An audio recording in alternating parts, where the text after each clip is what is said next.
all the way down. Any day now.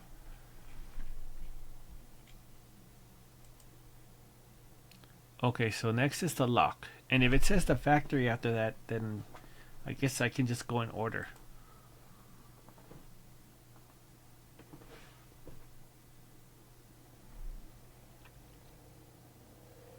I think I know the factory. Is the factory Civil War?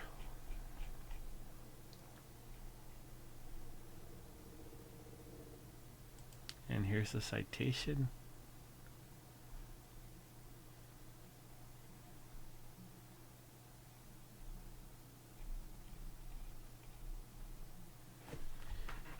qntm's proposal, item number scp-001, object class safe. Special containment procedures. SCP-001 is to be kept locked along all data pertaining to it inside the primary archival vault on sub-level 1 of Site 10. The vault is a custom manufactured reinforced concrete and steel vertical octagonal prism. See Appendix U for full schematics. With a 2,000 kilogram 0.9 meter thick time-locked access portal in the ceiling. The time locking schedule should be classified and available only to Dr. Y. Mirsky. Access is a conditional on 1 3-factor authorization, e.g. keycard, fingerprint, passphrase. SCP-001 is among the safest artifacts in the Foundation's possession, and these measures are primarily intended to prevent theft. I will be right back. I need to get my Gatorade.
Okay.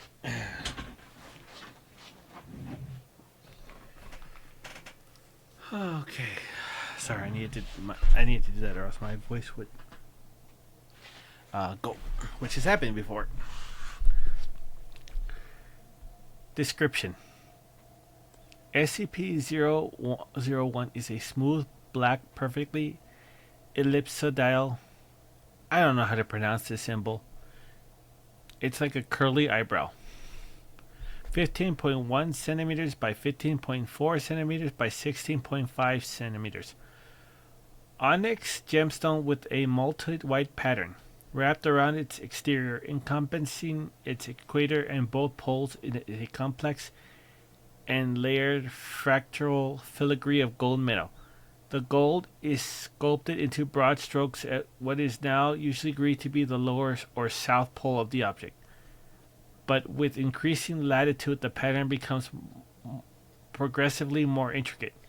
Near the North Pole, also called the lock or singularity, see acquisition report below, the pattern complexity progresses beyond the capability of optical or electron beam microscopes to resolve. Further investigation is pending advances in microscopy technology.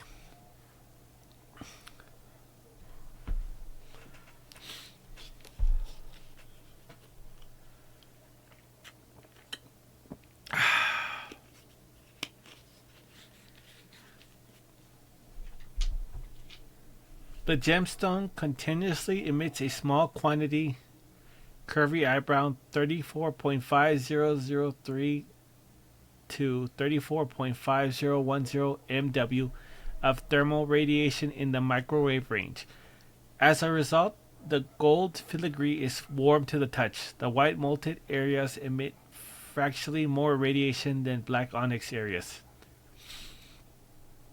I don't know if that's a lot of radiation or not, but it says a small quantity, so I guess that's not a lot of radiation. Other than this, scp-001 is totally inert.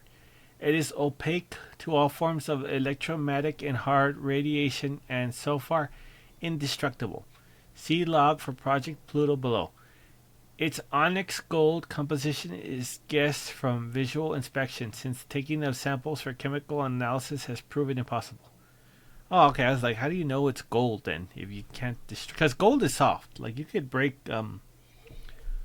gold, anything made of just pure gold, pretty easily.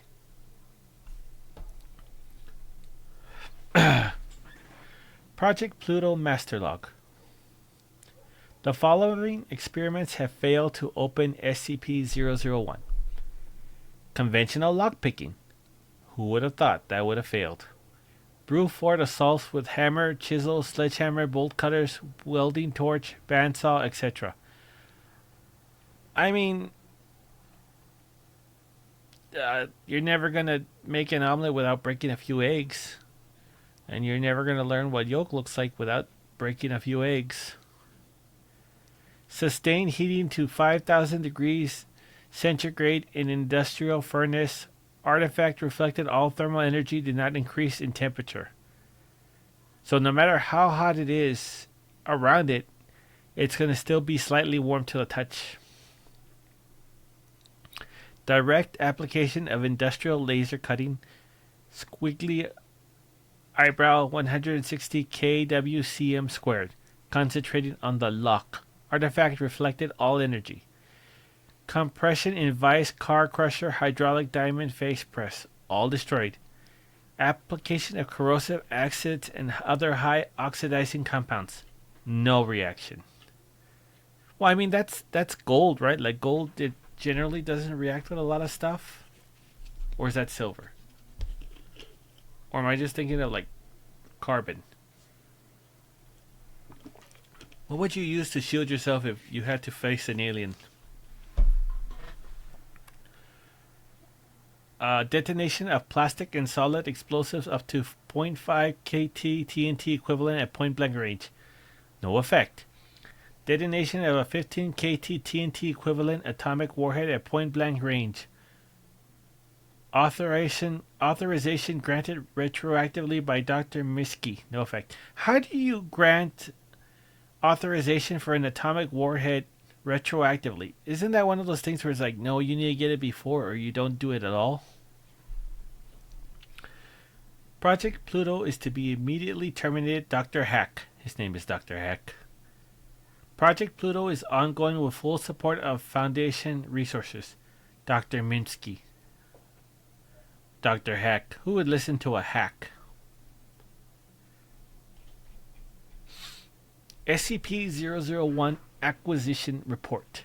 The earliest record of SCP-001 is in the handwritten journal of the minor Scottish aristocrat Sir Edwin Young, 3rd Baronet, 1611 through 1677. As was customary at the time, Young kept a cabinet of curiosities, a small room of artifacts of undetermined provenance, such as sculptures, preserved creatures, and trinkets.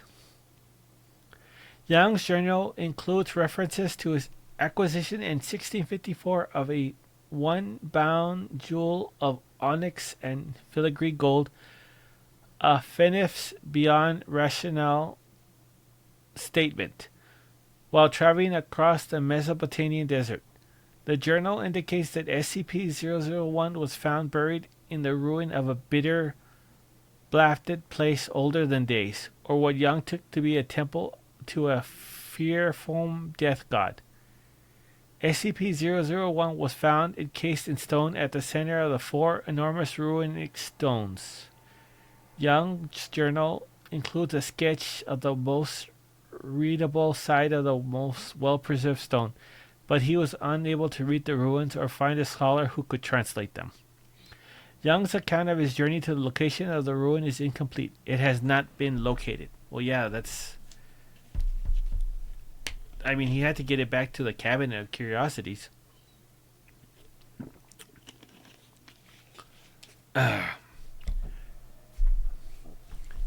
Young's collections of curious provenance lay in storage for several centuries after he died. In 1805, his descendants donated SCP-001 to the Scottish National Museum in Edinburgh. The curators of the museum regarded SCP-001 as an ancient, fragile, and priceless example of ancient Sumerian metalworking. They therefore failed to discover its anomalous warmth, its indestructibility, or its impossible microscopic scale construction. They were, however, able to identify the ruins in Young's sketch as Tertiary Sumerian cuneiform, circa 34,000 BCE. Only a partial translation is possible. With loss and ... we-I, unknown, a noun, apact, probably a pronoun, on this ending, finality, questions, joy plus permanence, possibly protection. Mr. McCandish, who performed the translation, noted, this appears to be some sort of incantation or spell of containment. Apact is the name of whatever is imprisoned within the gemstone. SCP-001 was finally placed on semi-permanent display in 1949. In 2003, Foundation staff observed what the mottled white patterns on the surface of SCP-001 resembled the cosmic microwave background, a pattern of microwaves encompassing the entire observable universe as mapped by NASA's Wilkinson Microwave Anisotropy probe earlier that year. Close inspection showed the two patterns to be identical. SCP-001, along with Borat Young's journal, was immediately purchased by the Foundation's front organization and transferred to Site 10, where Dr. Q. Hack and Dr. Y. Mitsuki performed initial routine analysis. Research continues under the auspice of Dr. Mitsuki. Dr. Hack has recently left the Foundation. Young's journal also includes several detailed sketches of SCP-001. In one of the sketches, a small, ornate object resembling a key is shown fitted to its north pole. The key has not been recovered. So stop trying to open the damn thing. Because, Dr. Hack's like, stop trying to open the damn thing. They even called it Project Pluto. As in the Death God. As in, you're trying to open up the door to the Death God that was sealed away. Stop it, SCP Foundation. Leave it alone. No more dynamite and atomic warheads at point-blank range. No matter how much retroactive